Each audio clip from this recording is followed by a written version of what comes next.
Wa aktsaru ma yukhafu 'alaika su'ul khatimati wal iyazu billahi ta'ala bisababi itfa'il jamratil imani bisawadil isyani wa hiya dzambu 'ala dzambi Allah hatta yaswaddal qalbu min ghairi taubatin.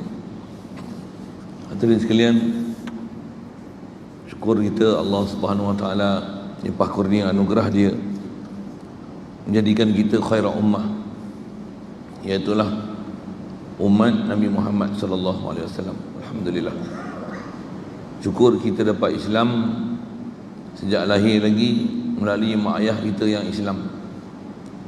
Walaupun kita tak faham Islam, dihukumkan Islam melalui mak ayah kita. Alhamdulillah. Dengan Islam itu pula kita dibesarkan dalam satu suasana yang memudahkan kita taat, ikut perintah dia, tinggal larangan dia. Alhamdulillah. Syukur banyak-banyak Allah Subhanahu wa taala sedarkan kita kefarduan untuk ilmu. Khasnya ilmu agama ni, supaya kita benar-benar faham agama dan faham apa maksud hidup beragama itu. Itulah tak lain tak bukan untuk kita hidup ni mengenal Allah Ta'ala. Boleh hati sanubari kita dicapai Allah Ta'ala, boleh hidup menzahirkan kefakiran dan kebahagiaan kita pada Allah Ta'ala, sentiasa menyedari pemberian dan anugerah daripada Allah Ta'ala, berhati-hati dengan nikmat pemberian dia, dengan merasai semua ni amanah daripada Allah Ta'ala, dan kita gunakan pula semua nikmat ni pada tempat yang diperintah oleh Allah Ta'ala dalam keadaan yang sama, memuji dan mensyukuri Allah Ta'ala nikmat demi nikmat yang dikurniakan kepada kita. Sebenarnya ketaatan yang kita buat tu pun dengan sedarnya adalah limpah kurnia pada Allah Ta'ala. Kita ni tiada lain melainkan semata-mata anugerah dan pemberian daripada Allah Ta'ala, daripada awal hinggalah ke akhirnya. Alhamdulillah. Syukur Allah SWT memberikan kita keupayaan petang ni boleh hadir untuk solat asar berjemaah, diberi pula kelapangan masa, keterbukaan hati untuk berada dalam satu majlis ilmu, untuk kita nak menyambung bacaan daripada kitab Tajul Arus ni. Tajuk yang diberi oleh penterjemah ni, amaran dari maksiat. Ada sekalian, hidup cara ni adalah bab taubat daripada dosa, dan dia nak peringatkan kita tentang bahaya dosa. Dan bila dosa ni, kaedah kita tiada lain melainkan kena mujahadah, kena istilah melawan kehendak nafsu kita supaya boleh tinggalkan dosa. Sedia maklum Allah Ta'ala jadikan fitrah kat kita. Nafsu ni memang sentiasa minat dan cenderung kepada maksiat, cenderung minat kepada apa yang dilarang oleh Allah Ta'ala. Apa Allah Ta'ala suka, biasanya nafsu tak minat. Untuk memberikan nafsu ni minat, tiada lain kena mujahadah dia, kena sentiasa ancam diri kita ni, nafsu kita ni, dengan kelalaian kita ni, supaya kita boleh bangun, boleh sedar dan takut dengan ancaman-ancaman, dengan seksa Allah Ta'ala, dengan azab, dengan dibutakan hati, na'udzubillah, diberikan kesempitan rezeki, diberikan bencana, azab, bala, malapetaka, kena ancaman begitu, kot-kotlah nak takut, nak gerun. Yang sepatutnya bukan gerun dengan ancaman itu, tapi gerun dengan Allah Ta'ala. Tapi selalunya kita tak kenal Allah Ta'ala ni, kita tak gerun dengan Allah Ta'ala, perlu digerunkan dengan seksa dia.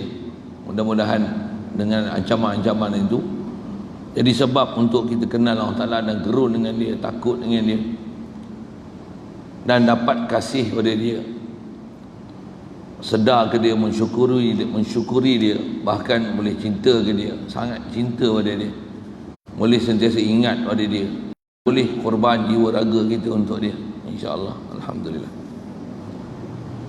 Peringatan pertama dia sebut mengenai maksiat ni, kata dia, "Ilam ya hadza." Ketahuilah wahai kamu. Ni bahasa Arab, uslub dia tak macam kita, tuan-tuan. Dia kata ketahui dia, elok bab dia nak sebut ni. Dia kata ya hadza. Kalau bahasa terjemah kita, woi, ya hadza ni, woi ni, dengar ni. Yang tu kot bahasa kita kan. Dia kata iyyaka wal ma'siyata. Nasihat dia, kata dia, jagalah diri kamu baik-baik. Dan paling besar nak jaga diri kita, kata dia, peliharalah diri kita daripada maksiat. Maksiat pun ada antara yang kita dah bicara dulu. Ada istilah maksiat zahir, maksiat batin. Maksiat zahir satu hal, maksiat batin satu hal. Dua-dua maksiat ni kena jauhkan. Maksiat punca gelap hati kita, na'udzubillah. Jadi kata dia, peringatan pertama dia kata, jaga baik-baik, beringatlah dengan maksiat. Faqad takunu sababan litawaqqufir rizqi. Faqad takunu, kadang-kadang kata dia, maksiat ni dia sababan litawaqqufir rizqi. Dia sabab untuk terhentinya rezeki. Ya. Jadi disebut dengan bahasa kadang-kadang tu, taklah terhentinya rezeki semuanya disebabkan maksiat. Ya. Bahkan berapa ramai manusia yang mereka ni memang ahli maksiat tapi tak pernah sempit rezeki pun. Orang kafir sempit tak rezeki dia agak-agak. Mereka kaya pada kita, tuan-tuan. Jangan kata maksiat, kafir terus. Itu yang kafir. Zionis Israel tu bunuh orang Islam. Kafir kat India tu bakar orang Islam yang hidup. Ada makan minum tak? Ada anak bini tak? Ada memegang tampuk pemerintahan tak? Bukan sikit-sikit punya maksiat tu. Tapi makan minum ada, kuasa ada, kedekat macam-macam, kerana sihat, lebih sihat pada kita lagi.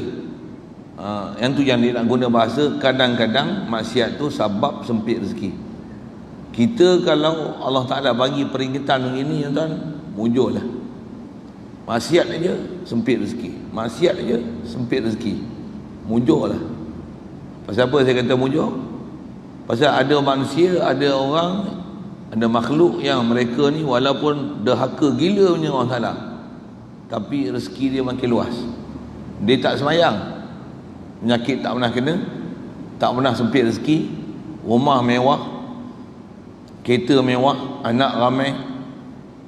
Senang, macam-macam kesenangan ke dia. Sampai dia kata, kau orang ulah alik masjid, aku tengok tak senang pun. Ui, dan takut kita dengar ayat tu. Mujurlah kita ni tak semayang aja sakit, tak semayang demam. Mujurlah tu, tak berani nak tinggal semayang. Tinggal jangan kata tinggal semayang, tak jemaah aja sakit lutut. Tak turun subuh 3-4 hari sakit kepala. Tak turun Jumaat sekali je, bam, orang melanggar kita belakang. Ni punca tak pergi Jumaat itulah ni. Mujur kita, tuan. Lambat je keluar zakat, boom, apa dia? Minyak enjin kering kau bocor tirih. Ni punca maksiat lah ni, punca maksiat lah ni. Mujurlah kita, Allah Ta'ala bagi peringat itu. Kalau kita makin tak semayang, jadi pondan pula, tukar jantina, jadi jutawan Malaysia. Macam, takut itu kan. Takut kita. Pasal apa? Lagi lalai lagi dia bagi rezeki, lagi lalai dia bagi sihat, lagi lalai dia bagi kaya. Takut kita. Sekali kena makan tak habis kan. Itu yang dia nak kata, kadang-kadang maksiat ni dia punca terhentinya rezeki, sempit rezeki. Satu, sempit rezeki bukan semestinya daripada punca maksiat. Tidak. Yang tu kena faham juga tu. Pasal jangan khasnya pada orang yang kaya lah sikit peringatan tu. Kita yang miskin sempit rezeki, dengan tu kita ibadat, mujur lah kan? Satu sudut mujur. Tapi jangan tak tahu, kadang-kadang ibadat kita dalam keadaan lalai, kita pun ahli maksiat lagi, tapi tengok ibadat apa, rezeki cantik, pendapatan mewah, kita tak sedar kita sedang dalam maksiat tu. Itu masalah. Alhamdulillah. Satu, maksiat kena-kena.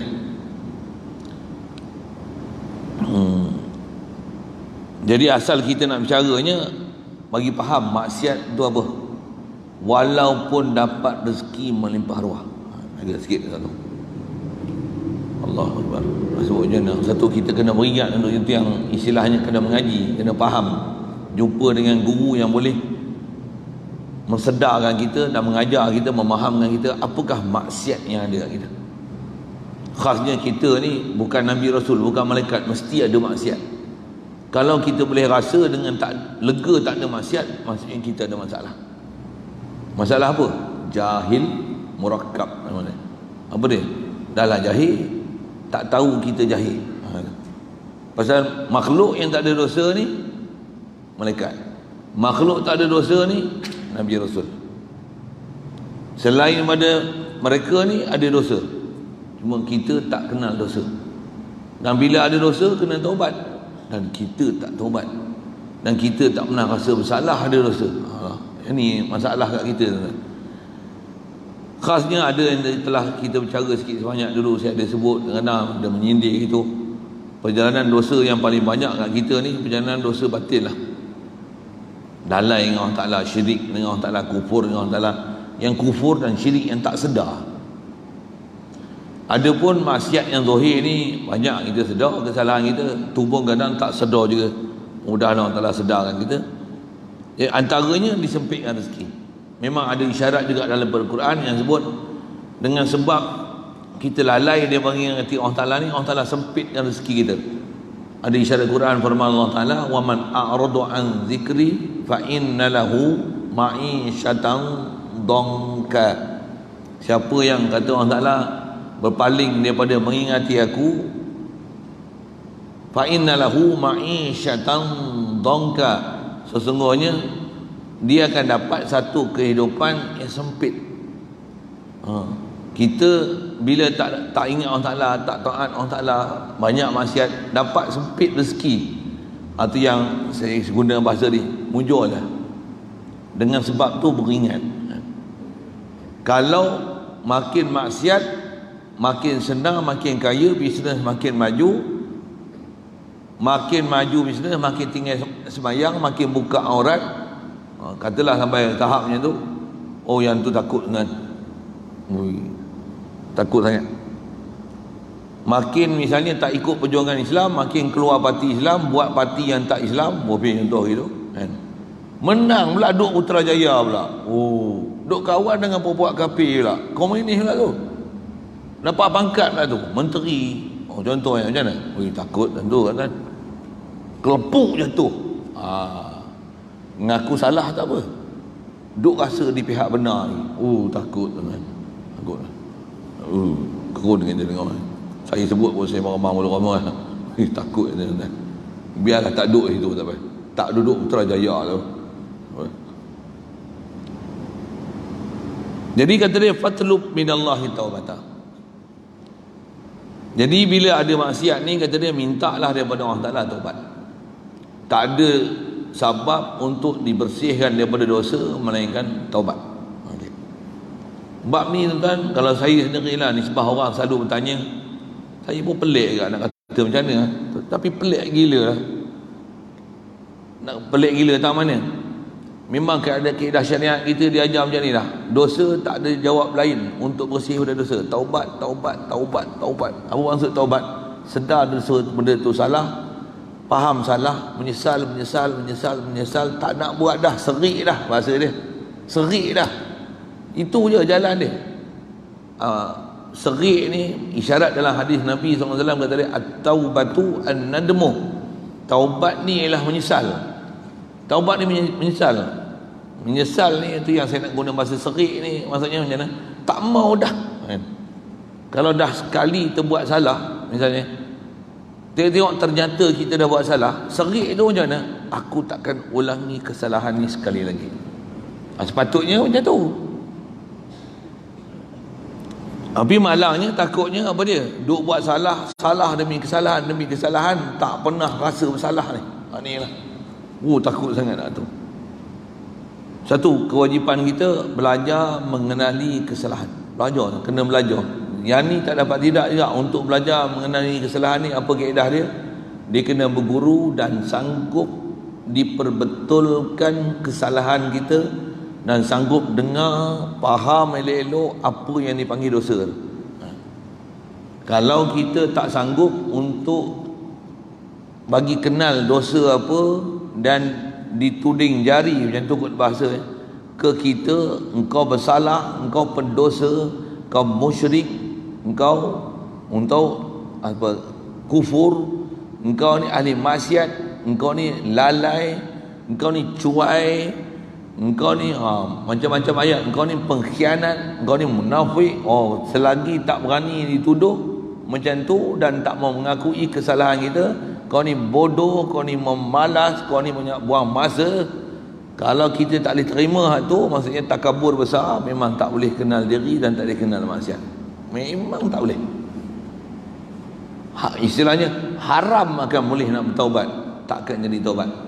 Bahkan kita dengar je nasihat orang, nak kata orang tu boleh nak cari salah orang, habis. Kita kalau duduk keadaan macam tu, memang tu bala besar, celaka besar. Kena coronavirus pun tak jadi bala lagi macam tu. Saya ngaji tu ada tok guru sebut, dia nak kenal dengan kita maksiat, dia kata macam ni, saya pun tak sedar tu kan, tapi bila dia keluar ayat tu baru sedar rupanya salah banyak kita ni. Dia kata apa? Kita mencuri rasa bersalah, kita angguk ada tengok aurat, tengok aurat, tengok apa, tengok orang perempuan ghairu mahram, berdosa tak? Berdosa. Tapi rasa tak berdosa, tak berzikir, berdosa tak? Kita tak rasa berdosa kan? Kita cuba rasa tak berzikir, tak ingat Allah Ta'ala, tak sedar kita ni hidup, Allah bagi hidup ni, rasa yang tu berdosa. Tapi cerita macam tu cerita orang yang nak ajar kita supaya jadi makin baik lah kan. Kalau orang tak faham prinsip nak ajar jadi baik, dia tadi ni ajaran apa pula ni, tak zikir berdosa. Tengok saya buat misal, saya nak bagi contoh kita memang faham zikir ni sunat. Zikir memang sunat, kami dengar zikir memang sunat, tapi iman dengan Allah Ta'ala wajib. Zikir yang sunat, zikir apa saya nak? Zikir mulut sunat, iman yakin dengan Allah Ta'ala wajib. Macam mana nak boleh yakin dengan Allah Ta'ala? Masyhur disebut oleh para ulama batin kita, dia kata macam mana nak boleh ingat Allah Ta'ala, nak boleh iman dengan Allah Ta'ala, yakin dengan Allah Ta'ala, melainkan dengan selalu ingat Allah Ta'ala. Kalau tak ingat Allah Ta'ala, macam mana nak yakin dengan Allah Ta'ala? Jadi tiada jalan untuk dapat iman kepada Allah Ta'ala melainkan kena zikir. Jadi apa yang boleh membawa pada wajib, dia adalah wajib. Boleh menyempurnakan pada wajib, dia takkan jadi hukum sunat, bahkan dia jadi wajib. Jadi bila iman wajib, jalan nak bawa pada iman adalah wajib. Bila iman wajib, takkan boleh nak bawa kata yakin, iman, sedar, iktiraf ke Allah Ta'ala melainkan dengan zikir. Maka zikir jadi wajib. Ini cara ulama kita ajar kita, supaya kita ni rajin untuk zikir, supaya kena faham macam mana nak hidupkan iman dalam hati kita. Pasal mengusahakan diri untuk iman adalah wajib. Adalah wajib. Adapun kita menunaikan kewajipan-kewajipan zahir ni, tu kita dah lama faham dah, alhamdulillah. Tapi kalau kita sedar kita sembahyang asar saat ni, adakah kita sembahyang asar solat dengan memang iman kita ke Allah Ta'ala dengan siapa kita duduk sujud? Ada tak? Kalau semak tu tuan-tuan, maksiat kita ni. Yang ni yang sebut dalam solat, astagfirullah. Dalam Quran, fawailul lil musallin allazina hum an salatihim sahun. Kalau ulama-ulama batin ni dia syarah, dia kata macam mana?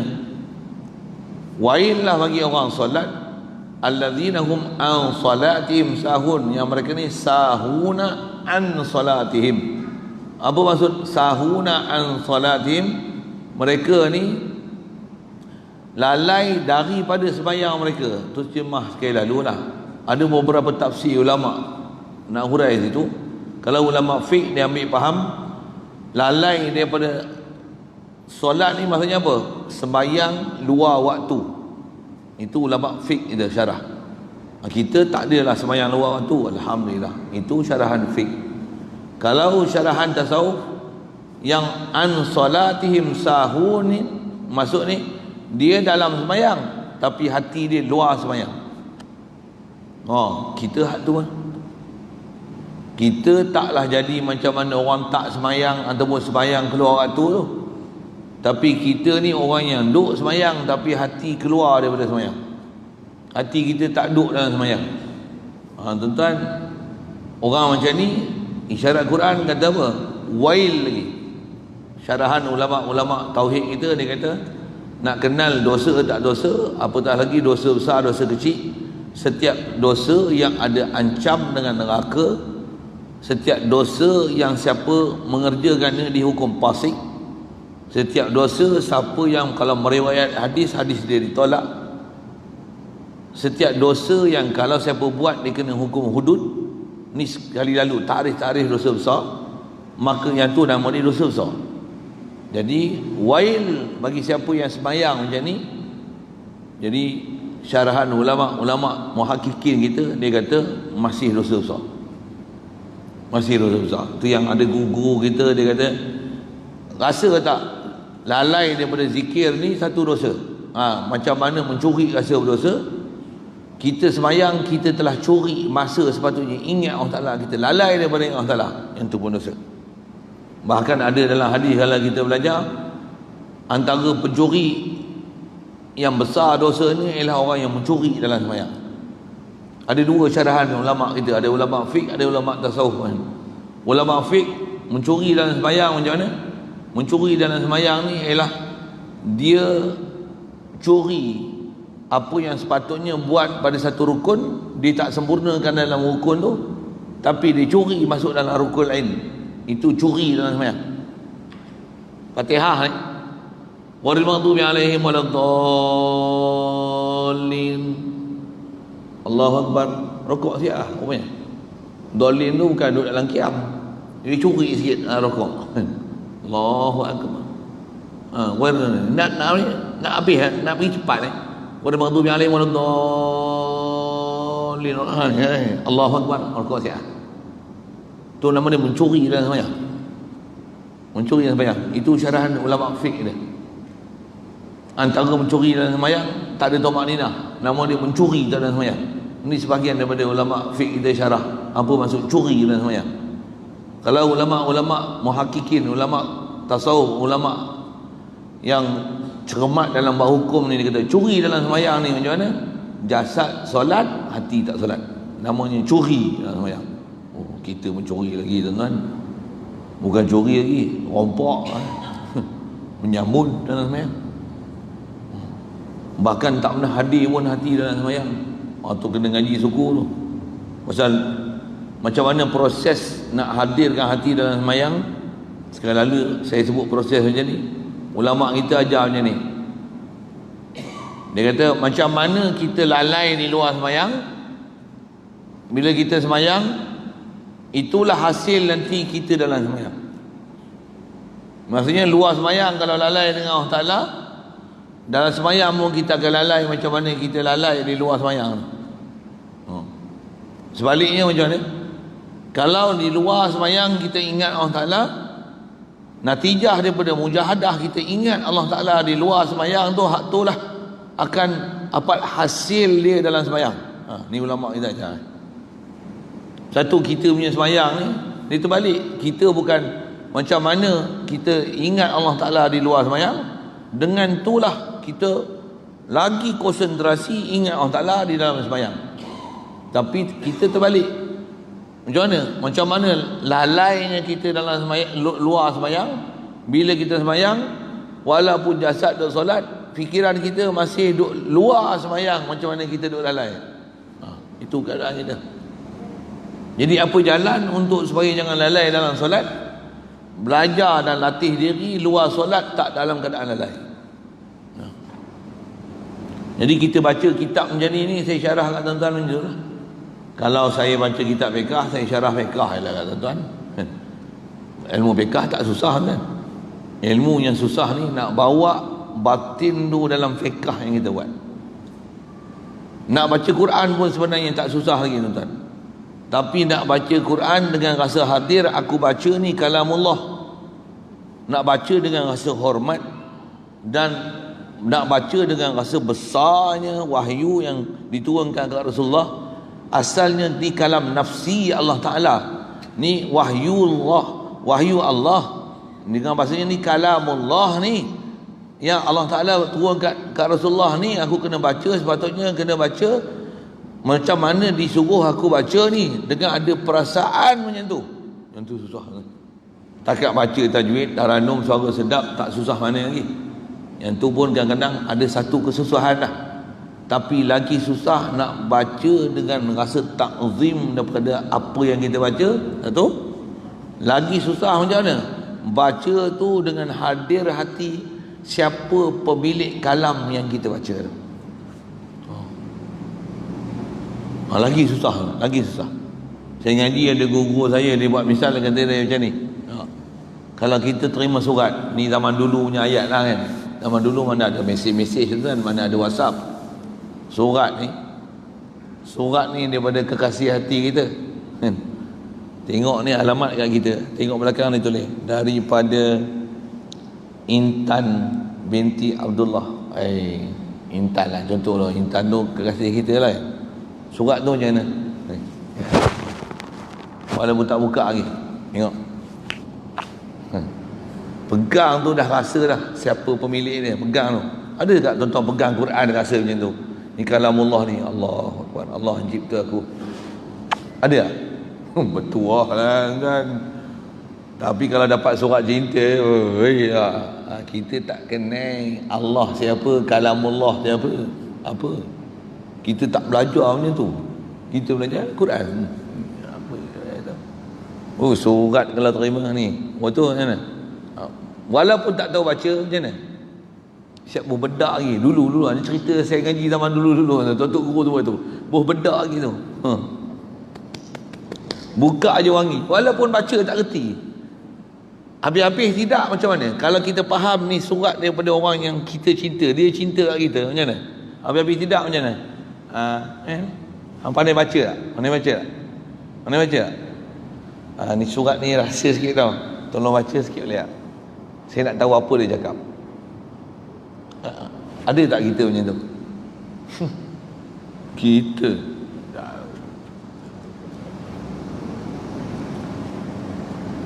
Kita suruh orang baca, dia baca, kita dengar. Dia bukan faham apa kawan tu cakap, kita faham. Pasal antara kita dengan dia. Boleh? Apatah lagi, kita tak bagi dia baca, kita baca. Antara aku dengan dia je. A'udzubillahi minasyaitonirrajim. Bismillahirrahmanirrahim. Fadhkuruni azkurkum washkuruli fala takfurun. Sedap kan? Faham lah tu. If you, I remember you. Memang itulah terjemah dia. Fadhkuruni azkurkum tu. Sekali lalu saya sebut kan, nak bagi sedap bahasa tu, memang itulah bahasanya pun. If you remember me, I remember me. I remember you. Untuk apa explanation ni? If you love me, I love you. Wow. Tu fazkuruni azkurkum tu. Macam mana kalau faham macam tu? Best tak? Best kan. Untuk surat ni kita buat macam mana?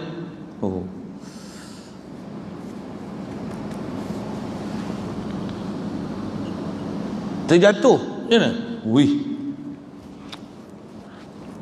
Ni ulama ajar kita ta'zim Quran. Kita ada buat juga tapi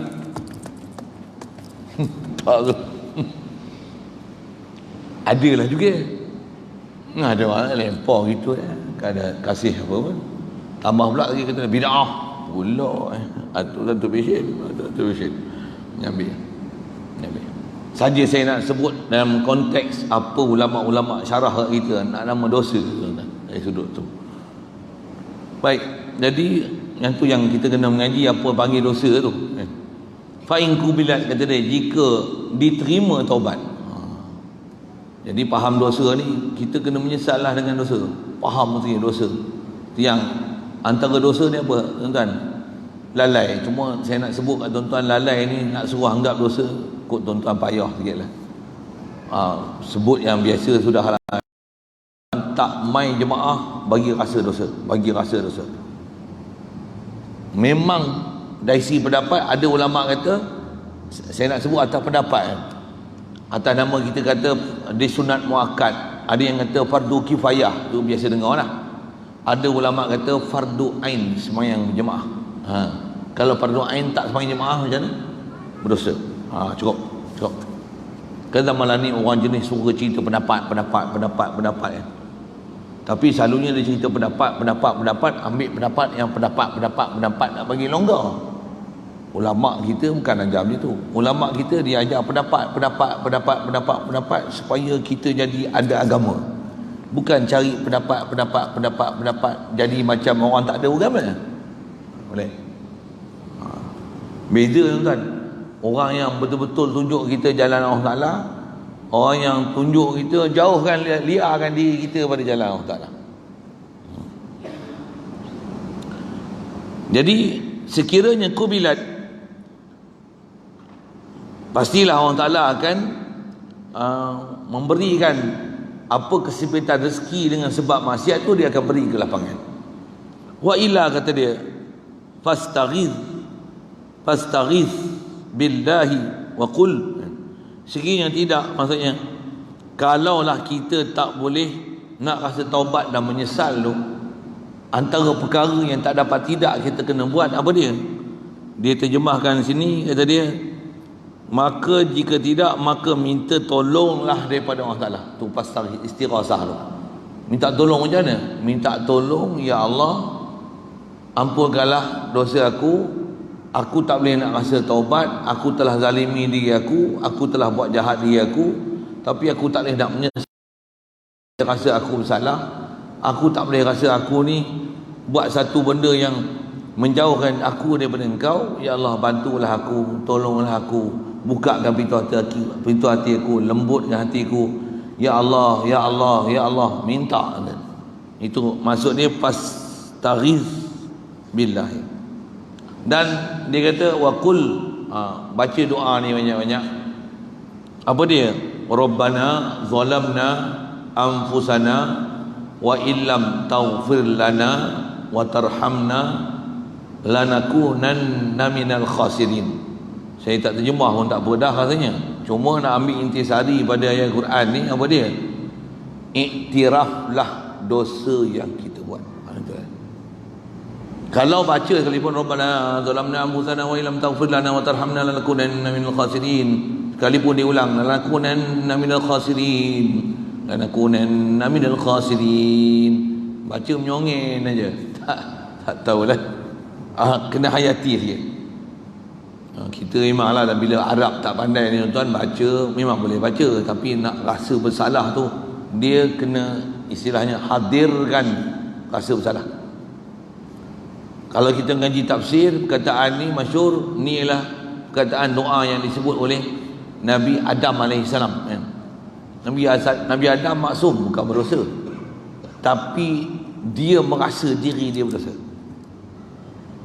Jaga sikit syarahan Nabi Adam itu, saya rasa saya pernah sebut sentuh sikit. Nabi Rasul semua maksum, tak ada dosa.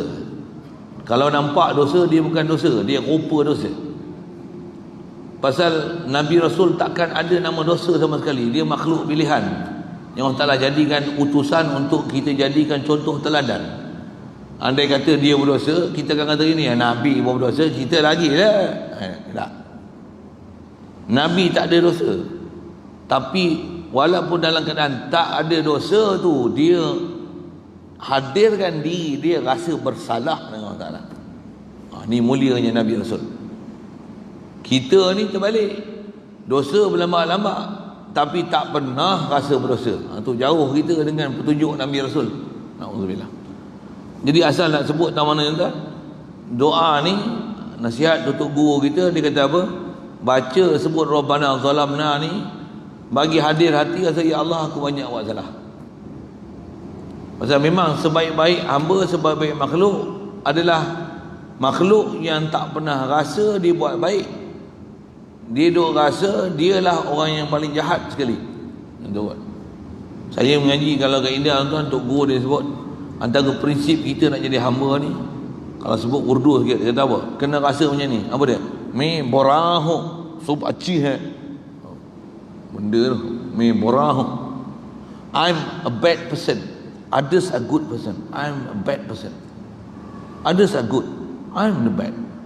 Oh, kita macam mana? Terbalik. Macam mana? I'm a good person. Others are very bad person. Sepatutnya prinsip kita ni diajar oleh seturuh ulama kita rasa macam mana? Kalau aku baik, aku bukan baik, ada orang lagi baik daripada aku. Walaupun aku dah buat baik, aku sebenarnya belum baik. Mereka lebih baik daripada aku. Kalau kata nampak orang buat jahat, sebenarnya yang jahat tu aku. Kalau dia jahat, aku lagi jahat pada mereka. Nak rasa perasaan tu tuan-tuan, susah tu. Tapi siapa boleh bawa diri dengan perasaan macam tu, sukses. Satu Nabi-Nabi Rasul ni dia bukan ada dosa, tapi dia bawa macam ni, dia bawa dia rasa diri dia berdosa. Jadi ayat Quran tu dengan apa dia sebut masalah amaran pada maksiat ni, kita ada maksiat tapi tak boleh mengaku diri kita ada maksiat. Bahkan kita tak kenal buat apa maksiat. Tak kenal maksiat tu yang ni memang kena mengaji guru khusus tuan, untuk kita faham dan boleh menghadirkan rasa aku bersalah. Pasal kita bila tak belajar dengan disiplin macam tu, kita memang tidak akan rasa kita bersalah kan? Bahkan tambah kita ada wirid, ada zikir yang kita boleh buat, kita akan rasa hari-hari aku sukses. Aku berjaya. Ya. Contohlah kan. Kaedah kita, kalau kita duk buat taat, duk rasa aku buat taat tanpa menyedari bahawasanya taat ini adalah anugerah Allah Ta'ala beri aku, supaya dengan itu aku boleh taat. Kalau tak boleh pandang anugerah Allah Ta'ala kepada aku, maksudnya maksiat. Ni saya sebut dalam bentuk perhalus sikit lah kan. Kalau sebut satu sudut, dah boleh sembahyang jemaah, bagus tak? Boleh baca Quran, bagus tak? Boleh mengaji lepas asar, bagus tak? Maghrib lagi pun mengaji lagi. Kuliah subuh mengaji dah suku. Kuliah duha lagi. Baca Quran lagi. Bonus lagi lepas asar. Sekejap je lagi masuk maghrib mengaji lagi.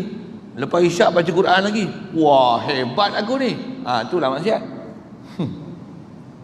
Itulah maksiat. Apa dia? Ujub. Kagum diri. Rasa hebat diri. Macam mana nak buang ujub tu? Simple aja. Apa dia? Bukan aku buat baik. Kalau kata buat baik pun tak kira kata bukan aku buat baik, susah juga, tak faham syarah dia maksud lain macam ni. Aku taat bukan daripada aku kedekat buat taat. Allah yang bagi kedekat kat aku tak boleh taat. Aku ni apa? La haula wala quwwata illa billah. Tak ada daya upaya aku boleh taat. Allah, engkau yang bagi aku. Ya Allah, apa yang aku boleh buat ni semata-mata limpah kurniamu. Aku tak hebat pun, sebenarnya hebat tu engkau. Kalau kau tak buka pintu hati aku tak baca Quran pun tak boleh, aku nak selawat pun tak boleh, aku tak boleh nak taat, aku tak boleh nak mengaji, aku tak boleh baca Quran, aku tak boleh duduk masjid, aku tak boleh tunggu pun majlis ilmu, bahkan berdesing telinga aku ni. Ya Allah, segalanya daripadamu, ampunkanlah aku. Tu pun aku buat dalam keadaan cuai, aku dengar pun dalam keadaan lalai, aku tak ambil perhatian pun apa depan aku duduk, aku baca Quran pun lalai, aku ibadat pun masih lalai. Ya Allah, ampunkan dosaku, ampunkan dosaku. Rasakan diri berdosa tu, rasakan diri berdosa tu, itu taat. Taat duk buat tu satu hal dah, tapi jangan duk rasa duk buat taat berbangga dengan taat. Itu masalah. Itu masalah. Saya nak sebut CP kan. Satu, kalau tuan-tuan tak menjalani perjalanan guru khas pun, ni orang kata apa, CP umum diajar oleh para ulama kita, macam mana untuk kita islahkan diri supaya boleh jadi orang yang istilahnya sentiasa nak memandang pada limpah kurnia Allah Ta'ala. Kena buat macam tu. Walaupun boleh taat, pandanglah taat aku ni Allah yang beri. La haula wala quwwata illa billah. Hatta kalau orang puji pun, aku tengok kau rajin ke masjid, astaghfirullahalazim, istighfar dulu. Siapa? Orang puji kembang. Ni rajin lah main masjid. Tok siap pun tak main lagi, hang sampai dah. Macam kembang tak? Tuan-tuan tak apalah, wali-wali tak kembang. Saya kembang. Bila kembang tu bagi sedar, salah tak? Pasal apa salah? duk terasa kebaikan tu kat aku.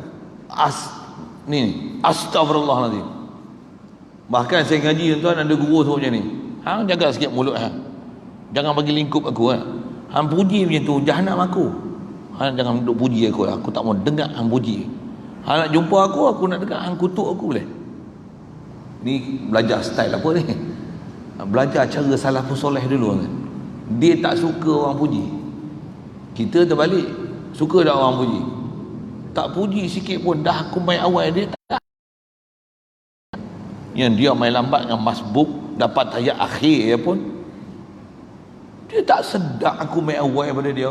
Dia tak nampak aku, dia nampak dia. Tu masalah tu. Jadi tahu mana masalah dia? Kita tak boleh rasa yang tadi tu, main borang, I'm a bad person, tak boleh rasa. Bahkan I'm a good person, what? I come always early, you are who come late. Boleh lah nak berfikir lah. Alhamdulillah. Jadi asal nak sebut doa daripada Nabi Adam AS ni, tutup guru kita, dia ajar apa dia? Iktiraflah diri kita ni, walaupun buat taat, mengakulah bersalah. Jangan jadi macam iblis. Iblis apa dia? Duk buat salah, dia aba wastakbara. Tapi dia kata apa?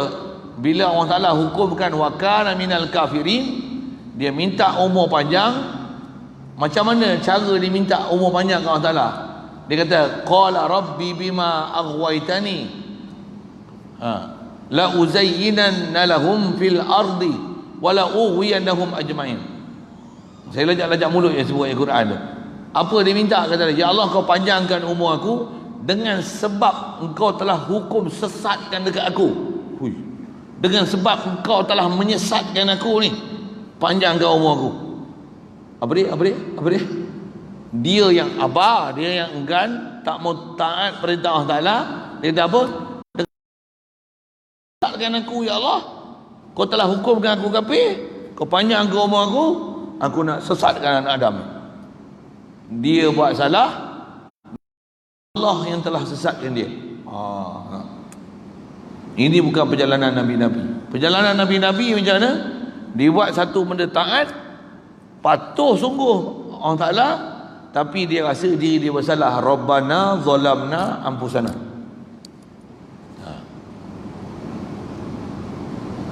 Wala takun kaman ata alaihi arba'una sanatan walam yaqra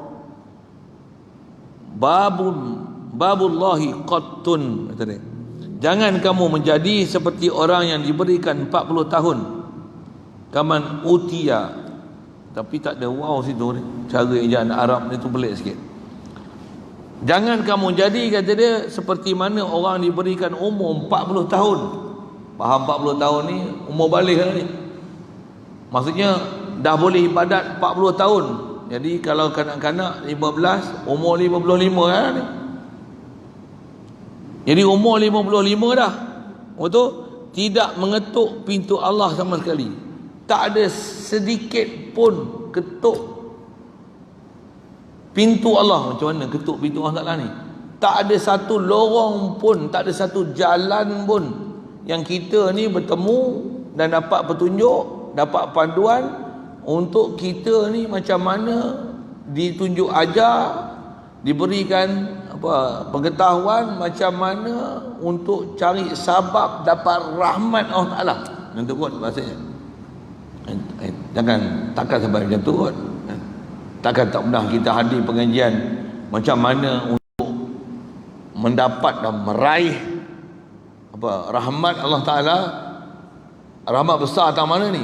Merasai diri bersalah dan tak pernah berpuas hati dengan ketaatan yang ada. Bahkan taat yang ada tu kita merasa dosa dan cuai melaksanakan tanggungjawab.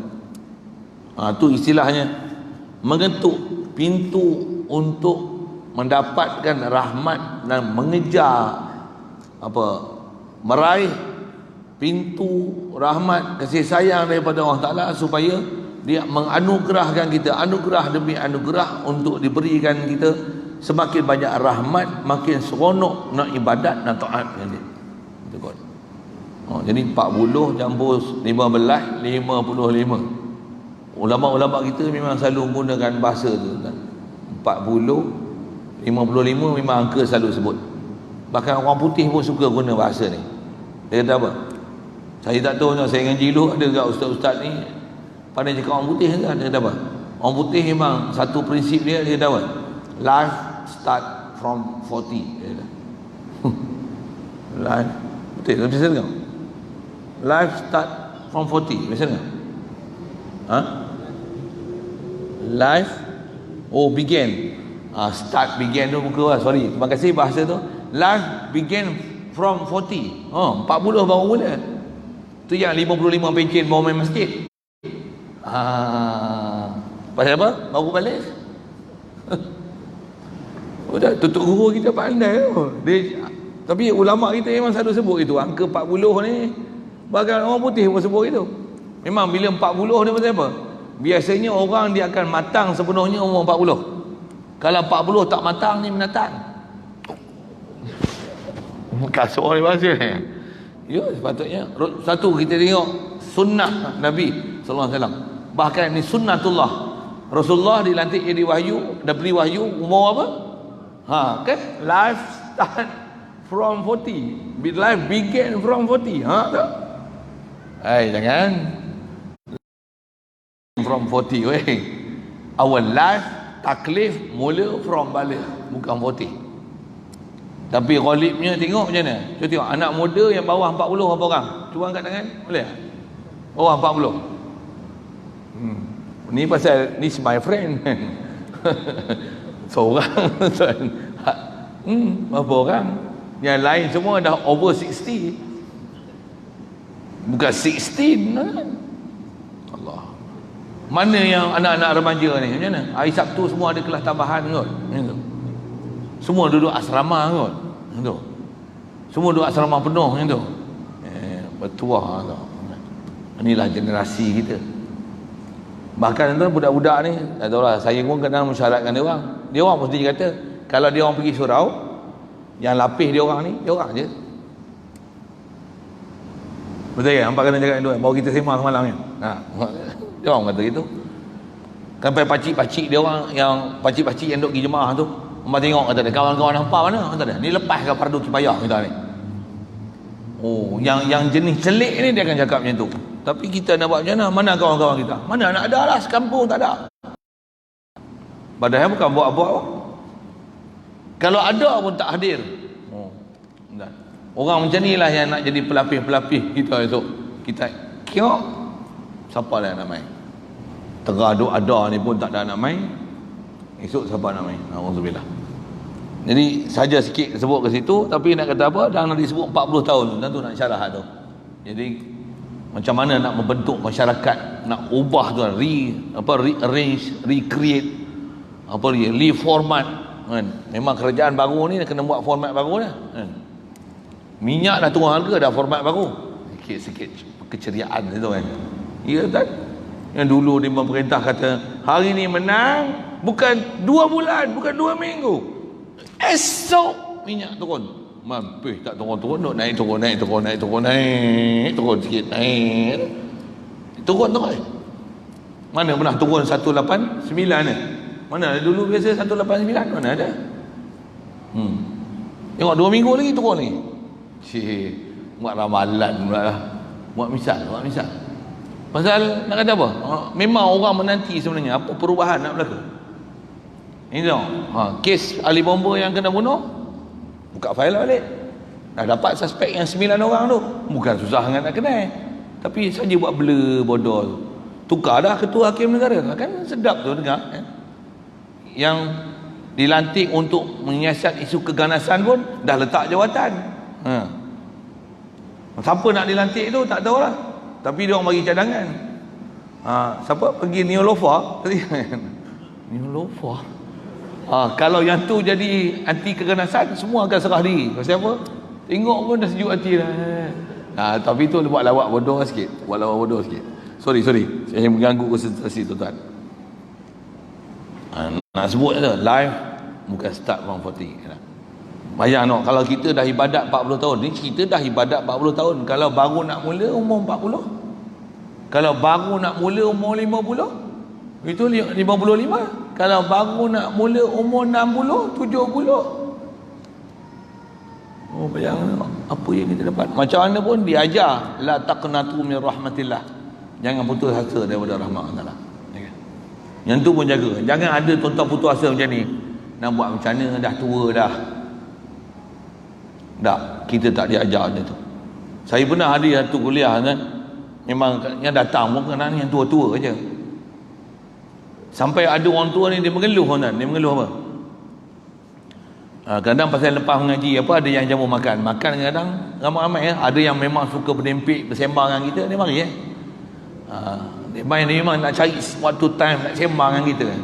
Kita saya nak sembang sikit dengan ustaz, boleh? Boleh. Ustaz, saya ni dulu buah ustaz ya, tak tahu nak habaq dah, tapi malu nak cerita kat ustaz. Tapi ustaz pun tahu lah saya tak sembang banyak ya, buah ustaz. Sembahyang ni ustaz ada sembahyang, tak ada sembahyang lah ni kot, baru nak berjinak-jinak main masjid, main jemaah, main dengar mengaji, main dengar mengaji penin ustaz. Kita duk baca misalnya apa, Astaghfirullahalazim alladzi la ilaha illa huwal hayyul qayyum, dah dia kata tak betul dah. Kita ni lah bodoh, pelak yalah, baca pun tak pandai. Habis dia kata salah, kena baca huwal hayyal qayyum wa atubu ilaih. Pening ustaz. Baru nak baik nak baca, dah baca apa salah pula dah katanya. Macam mana ustaz? Macam mana ustaz? Saya kata pakcik macam ni. Yang tu kalau pakcik pening, saya kata macam mana? Pakcik tak tahu hukum tak apa. Dengar ni saya nak sebut. Pakcik duk baca huwal hayyul qayyum, tak ada masalah. Memang tak ada masalah. Dia orang nak viral kan tu punya pasal, tapi tak ada masalah tu. Tapi pakcik jangan putus asa, jangan sampai dengan sebab baru nak berjinak ni, yang lalu tu dah buat salah satu hal. Hutang kena bayar. Saya tahu ustaz, saya tahu memang saya banyak hutang. Saya mengaku tu. Ustaz, saya memang duduk kodok ni. Saya memang duduk nak berhabis ni, saya hutang banyak. Saya tahu kalau hutang dengan manusia pun kena banyak, tambah hutang dengan Allah Ta'ala. Best. Faham dia best. Tapi duduk penin tu. Saya kata, pakcik jangan putus asa, buat teruskan. Cuma jangan duk layan hak media-media duk sampai cerita-cerita macam ni sampai pakcik give up untuk buat taat. Jangan mereka. Ni lempak bang. Ada masalah, jumpa saya tak bang. Saya sudi dengar. Pakcik punya luahan perasaan. Kena bagi cakap macam tu kadang untuk dia bagi semangat tu. Kedak dia baru nak dah salah pula dah. Tak payah pergi masjid lah. Tak pergi macam tu bayar. Memang tuan, yang tu yang jumpa depan mata, yang cakap macam tu, yang tak cakap ni kita tak tahu. Baik. Dan dia kata sini nasihat dia kata apa? Pasal dah 40 tahun ni takkan tak pernah buka pintu. Macam mana nak rasa salah, nak rasa berharap ke Allah Ta'ala, mengharap ke ampun dosa. Kita ni tuan bila tak rasa bersalah, memang dia akan rasa relax. Bahasa dia macam mana? Rasa poyo. Sampai ada perasaan macam ni, dah rasa tenang lah. Aku ni tinggal mati dah masuk syurga lah. Tu bahaya lah. Tinggal mati dah masuk syurga lah. Dia dah rasa dia ahli syurga, jamin ahli syurga lah. Tak, ulama kita tak ajar itu. Bahkan kalau saya ngaji, tutup guru kita kata macam ni, semua sahabat-sahabat yang dijamin ahli syurga tu, mereka tak pernah rasa mereka ahli syurga. Hatta dijamin ahli syurga, dia tak pernah rasa lega aku dijamin sebagai ahli syurga. Tak ada seorang sahabat yang dijamin oleh dengan ahli syurga tu, al-asyarah mubasysyaruna bil jannah, yang ada perasaan bila Rasulullah kata Abu Bakar fil jannah, Umar fil jannah, Uthman fil jannah, Ali fil jannah, Zubair fil jannah, Abdurrahman bin Auf fil jannah. Rasulullah sebut itu, tak pernah seorang pun sahabat kata lega aku masuk syurga. Tak ada seorang pun.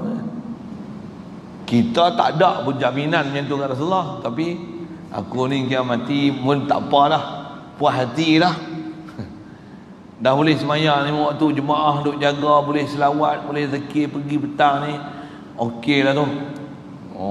Okey lah tu. Tak, kita tak diajar prinsip beribadat ni berpuas hati dengan taat kita. Kalau puas hati tu, bayang tengok, orang dijamin ahli syurga pun tak puas hati dengan taat dia. Kita yang pendosa dan pemaksiat tak pernah taubat, duk puas hati dengan taat dia. Ya.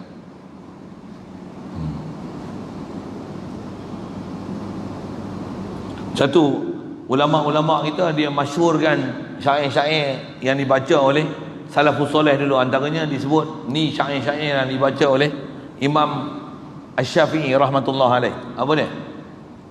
Baca apa? Ilahi las. Kalau geng-geng yang bid'ah tu dia kata dia merepek, kata dia. Syair ni tak nak masuk syurga. Merepek dia orang ni. Dengar nak sebut apa dia?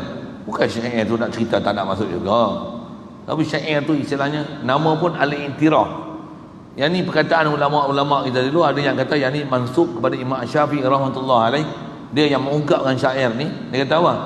Dia kata, wahai Tuhanku, aku ni tak layak untuk masuk syurga, tapi aku tak mampu nak masuk neraka-Mu ya Allah. Pasal apa dia kata dia tak layak masuk syurga? Zunubi mislu a'dadir rimadi. Dosa aku ni macam pasir-pasir yang ada. Macam mana banyaknya pasir yang ada di tanah ni, macam itulah dosa aku ya Allah. Ini nak ajar prinsip apa? Rasa berdosa. Tuan-tuan, Imam Syafi'i, tuan-tuan tahu apa amalan dia? 30 juzuk khatam sehari semalam. Bukan duk baca Quran je, dia boleh dalam masa yang singkat, kan? Cuma kita ni tak biasa tengok dan tak biasa ikut orang sembahyang berjemaah boleh khatam 30 juzuk dalam masa satu malam ke apa kan. Kita rasa macam benda tu mustahil. Tak ada yang mustahil kita tak biasa jumpa. Tuan-tuan nak kalau jom ikut saya pergi Seri Petaling ke apa, pergi Ramadan sana sekali. Seri Petaling memang ada. Dia ada yang jemaah masjid satu malam satu juzuk. Dia ada satu ruang khas belakang tu dekat dia punya tempat pengajian orang buat kat kelas-kelas. Yang tu masing-masing pilih lah. Siapa hemah tinggi ada satu malam 3 juzuk. Dalam tarawih ada satu malam 5 juzuk. Setakat saya tahu hak tu ada dekat tu. Atas pada tu tak tahu. Mungkin antara satu tahap satu malam 10 juzuk. Tarawih 20 rakaat. Tapi satu malam tu jadi 20 rakaat tu, satu rakaat tu setengah juzuk. Ada orang hemah begitu tinggi tuan-tuan, walaupun dia tak hafiz, dia berjemaah tu. Dan boleh ada yang kalau jemaah yang kalau Malaysia mungkin tak ada lagi. Ada jemaah-jemaah yang ada di Indonesia, antaranya di Temboro, Indonesia, masyhur tempat dakwah kuat sana, amalan pun kuat kan. Macam mana? Dia boleh satu malam tarawih 30 juzuk. Boleh habis kan satu malam. Dan dia baca taklah baca macam dia orang baca sembahyang tarawih 20 rakaat 8 minit tu. Bukan tu. Kemas baca. Orang yang faham akan tahu apa yang dia baca. Jaga semua peraturan tajwid apa. Tapi tempo dia cepatlah. Apa saya nak sebut ialah dia orang tak pernah berpuas hati dengan ketaatan yang ada. Tengah Imam Syafi'i boleh khatam satu hari 30 juzuk. Bulan Ramadan 2 kali khatam. Siang sekali khatam, malam sekali khatam. 30 juzuk Quran tuan-tuan. Tiap-tiap hari. Dia kata apa? Ilahi lastulil firdausi ahla. Jauh bumi dengan langit kita. Satu kita ni banyak zaman lah ni kena banyak apa? Ya Allah, mengakuilah berdosa. Ya Allah, ampunkanlah dosa aku. Banyak istighfar, banyak rasa bersalah. Istighfar, tasbih pada Allah Ta'ala, selawat banyak atas Nabi SAW. Mengakulah banyak dosa. Kadang dosa pun tak kenal. Tak apalah dosa tak kenal satu sudut tu kena ngaji lain. Tapi mengakulah, ya Allah aku dosa, aku pun ada dosa aku tahu, ada dosa aku tak tahu. Ada dosa aku tahu ke, dosa aku tak tahu ke, ampunkanlah aku ya Allah. Ada syirik yang aku tahu ni syirik, ada tahu aku tak tahu ni syirik, pun ampunkan juga. Ada munafik, ada aku tahu munafik, ada aku tak tahu yang ni munafik, pun ampunkan aku. Ada benda aku tahu yang ni kufur, tapi aku tak tahu, ada yang aku tahu, aku tak tahu, aku tak tahu, ampunkanlah aku.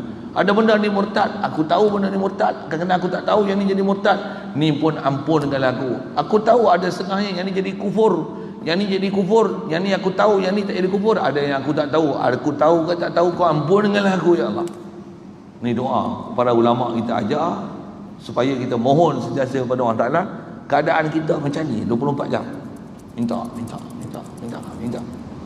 Satu, ada ulama-ulama kita anjur yang kita ada bacaan-bacaan yang mengajar kita sebut tu setiap hari. Saya nak sebut kat tuan-tuan nanti ikut jadi beban. Siapa minat PM tepi. Ada kita amalan-amalan untuk guru kita, ulama kita. Semua saya sebut kat tuan-tuan lagi, tuan-tuan jadi beban ya. Kalau tuan-tuan boleh bawa dengan perasaan diri, tiap-tiap hari ni kena bawa muhasabah, mengaku diri bersalah dan tak pernah berpuas hati, tak pernah orang kata apa, rasa apa ketaatan aku buat ni dan memada dengan taat aku. Jangan ada perasaan macam tu. Bahkan duk taat pun mengakulah, setakat ni yang aku boleh buat ya Allah, ampunkanlah.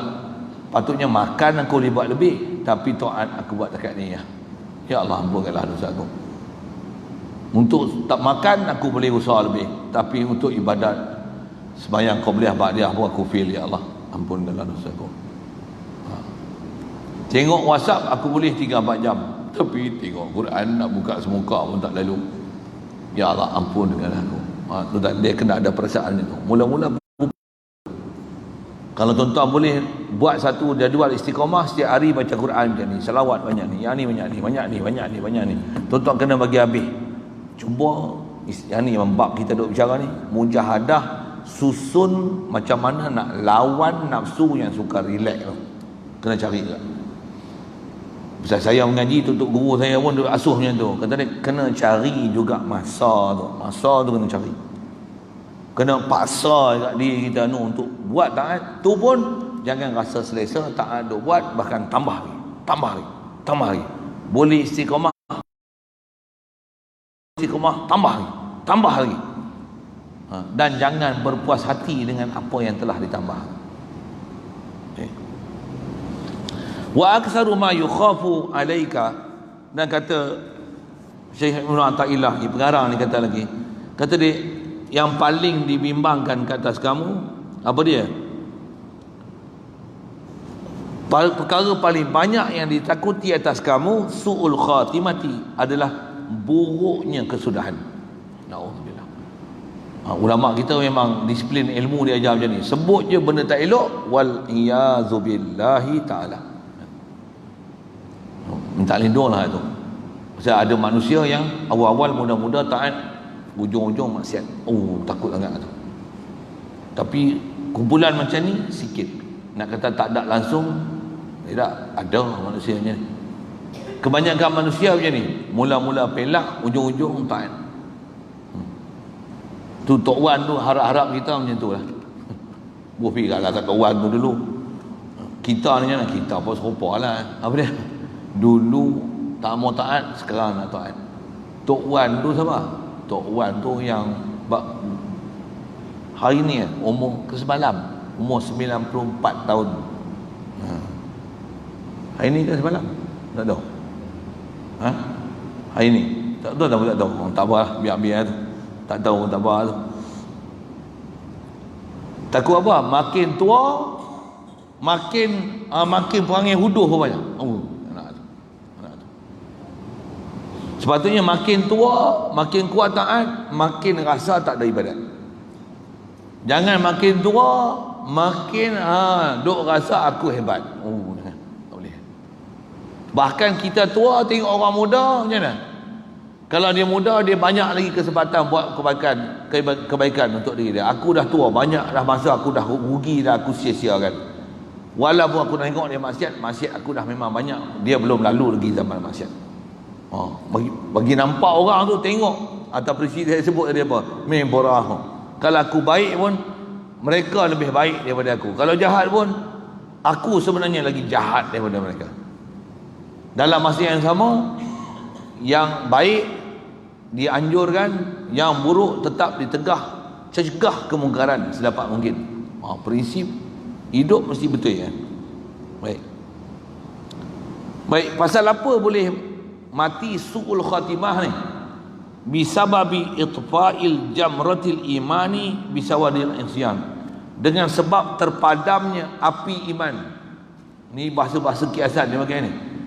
Iman boleh terpadam Api iman ni boleh terpadam.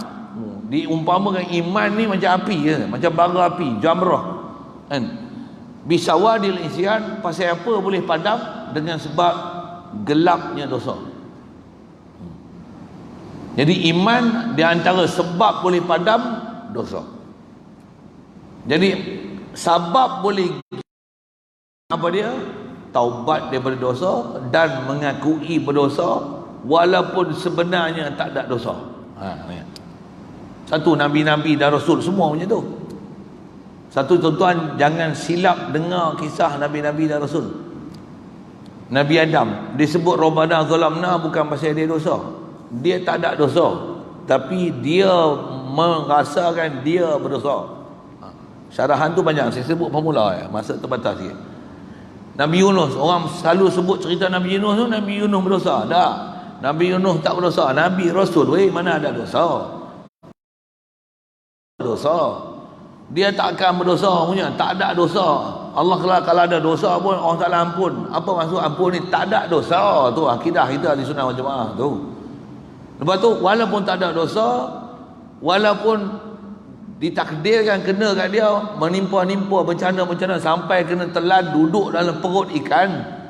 Dalam perut ikan tu dia tak ada dosa, tapi dia mengaku la ilaha illa anta subhanaka inni kuntu minaz zalimin. Dia mengaku zalim. Nabi Adam pun mengaku zalim. Sama Nabi Rasul sentiasa mengaku menzalimi diri sendiri. Ini Nabi Rasul punya sunnah. Kita nak ambil itu.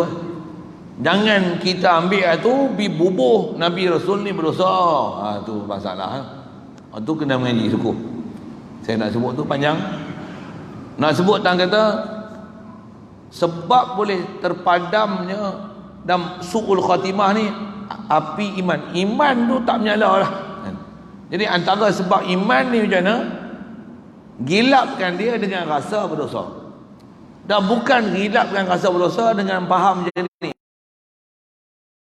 Pi buat dosa. Pi tengok tepi jalan, duduk tepi jalan, tengok anak dara lalu. Bagi buat dosa supaya rasa berdosa, minta ampun, ya Allah aku berdosa. Itu bukan jalannya. Ya, boleh faham? Tuan-tuan, saya pernah jumpa ada grup ahli makrifat macam ni. Macam ni. Saja pi buat dosa, buat apa? Supaya rasa berdosa, supaya sentiasa bertobat. Astagfirullah. Apa yang keedah tu? Keedah ulama kita buat taat, dosa tak usik sama sekali. Taat tapi rasa berdosa. Tengok. Cing kita pi buat dosa, kalau tidak takkan boleh rasa berdosa. Pi buat dosa, butuh rasa berdosa. Yang ni bagus pasal rasa berdosa. Bukan. Yang ni yang kena tipu Bal'am bin Ba'ura. Pasal ni Bursisa. Masalah macam ni. Pasal dia ajar macam mana jalan nak buat kebaikan, macam mana bagi rasa berdosa. Macam mana nak rasa berdosa? Pi buat dosa. Macam mana? Berzina, bunuh orang, tak nak. Habis-habis kurang minum arak. Minum arak, bunuh orang, zina sekali. Akhirnya sampai kena hukum bunuh. Nak cerita apa? Pasal dia ajak cara yang bersalah. Nak jadi buat taat, pergi ajar pergi buat dosa. Bukan macam tu. Saya ada pernah jumpa grup ni tuan. Dosa antara yang memang dia buat apa dia? Dia kumpulan tarikat. Tapi isap okok tak berhenti. Isap okok, jangan kata okok halal, tak boleh kata dia. Okok haram. Haram jadah ya. Tapi isap. Buat apa? Bagi rasa berdosa.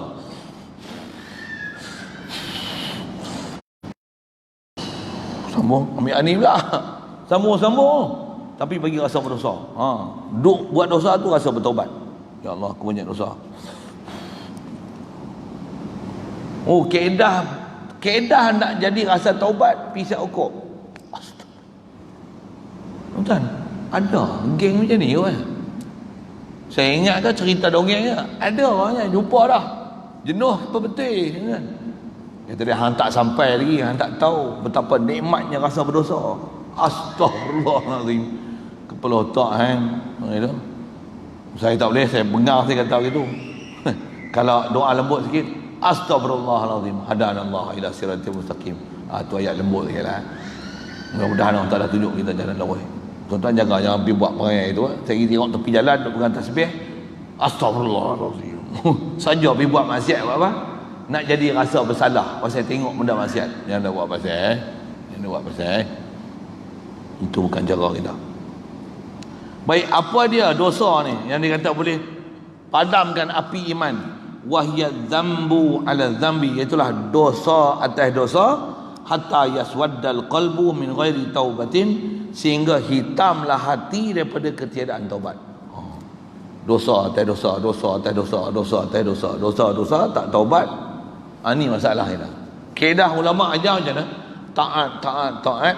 Dosa ni haram tak usik langsung, makruh pun tak buat, benda harus lalai pun kita tak campur, tapi sentiasa duk rasa berdosa. Tu baru gilap baru bersinar. Tapi duk buat maksiat rasa taubat ada. Walaupun hang duk rasa bersalah, mana salah, memang duk bersalah, tak buat taat, tapi sengaja pergi buat maksiat, mati su'ul khatimah. Alhamdulillah. Jaga tipu daya syaitan antaranya macam ni. Alhamdulillah. Iyyaka an tatahawana fi amalika, wallahu a'lam. Anggo situ. Kita baca sikit hari ni. Ada soalan?